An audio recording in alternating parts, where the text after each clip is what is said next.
এবার তুই কোথায় পালাবি চালাক জলপরি? তোর লেজ আমি কেটে দিয়েছি, আর তো তুই সাঁতরাতেও পারবি না। তুই এখানেই পড়ে থাক, আমি গিয়ে উনুনে আগুনটা ধরাই।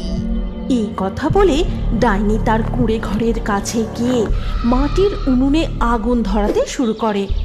আগুন ধরে গেলে তারপর উনুনে একটা কড়াই বসিয়ে সে তার কুঁড়ে ঘরে সর্ষের তেল আনতে চলে যায়।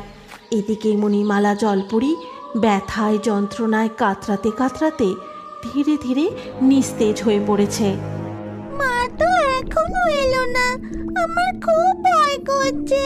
ওই ডাইনি আমার মাকে বন্দি করেনি তো?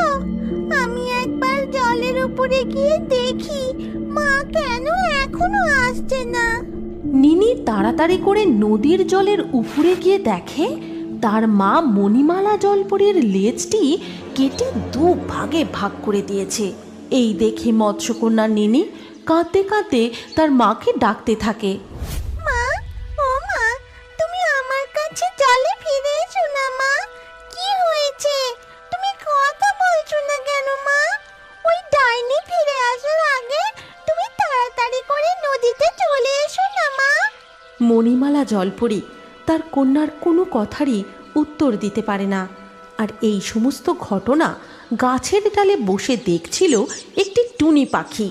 টুনি পাখি তখন উড়ে এসে নদীর পাড়ে বসে আর মৎস্যকন্যা নিনিকে বলে, কষ্ট পেও না মৎস্যকন্যা, তোমার মাকে বাঁচানোর উপায় আমি জানি। টুনি পাখি, তাহলে তাড়াতাড়ি বলো আমায়, আমি কিভাবে আমার মাকে বাঁচাবো? এই জঙ্গলের শেষ প্রান্তে নদীর ধারেই প্রকৃতি দেবী বসবাস করেন। প্রকৃতি দেবীর থেকে কেউ সাহায্য চাইলে তাকে অবশ্যই সাহায্য করেন।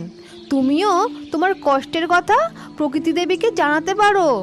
কিন্তু টুনি পাখি, আমি তো মৎস্যকন্যা, জল ছাড়া স্থলভাগে আমি হাঁটা চলা করতে পারি না। তাহলে আমি প্রকৃতি দেবীর কাছে পৌঁছবো কিভাবে? আর আমি প্রকৃতি দেবীর কাছে গেলে ততক্ষণে যদি ওই দুষ্টু ডাইনি আমার মায়ের আরো ক্ষতি করে দেয়, তাহলে কি হবে? চিন্তা করো না বন্ধু, এই নদী পথ ধরে তুমি আরও এগিয়ে যাও। এই নদীর ধারেই তো প্রকৃতি দেবী থাকেন, তুমি তার দেখা ঠিকই পাবে।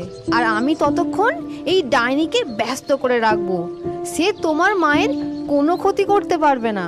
ঠিক আছে টুনি পাখি, আমি তাহলে তাড়াতাড়ি যাব আর প্রকৃতি দেবীর সাহায্য নিয়েই ফিরে আসব। তুমি আমার মায়ের খেয়াল রেখো। এই কথা বলে মৎস্যকন্যা নিনি নদী পথে সাঁতরাতে সাঁতরাতে প্রকৃতি দেবীর খোঁজে যেতে লাগলো। আর এদিকে টুনি পাখি ডাইনির কাছে গিয়ে ডাইনিকে ব্যস্ত রাখার জন্য নানা রকমভাবে বিরক্ত করতে শুরু করলো।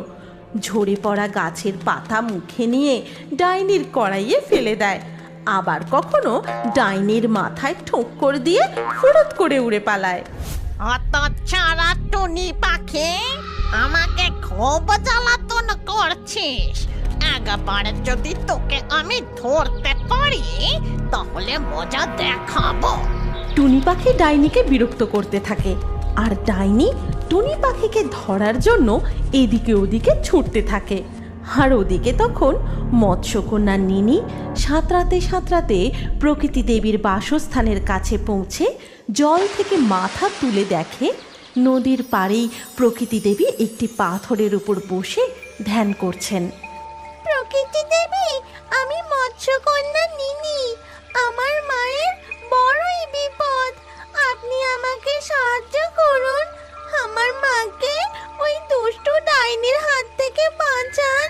তুমি চিন্তা করো না, আমি তোমায় সাহায্য অবশ্যই করব। আর তোমার মাকেও ওই ডাইনির হাত থেকে রক্ষা করে তোমার কাছে ফিরিয়ে দেব। আমি তোমাকে কথা দিলাম। কিন্তু প্রকৃতি দেবী, আমার মায়ের কাছে তুমি পৌঁছানোর আগে যদি ওই ডাইনি মায়ের কিছু ক্ষতি করে দেয়, আমার খুব ভয় করছে। ভয় পেও না মৎস্যকন্যা নিনি, তুমি জলপথে তোমার মায়ের কাছে ফিরে যাও, আমি এক্ষুনি সেখানে পৌঁছে যাচ্ছি। এই কথা বলে প্রকৃতি দেবী অদৃশ্য হয়ে সোজা পৌঁছয়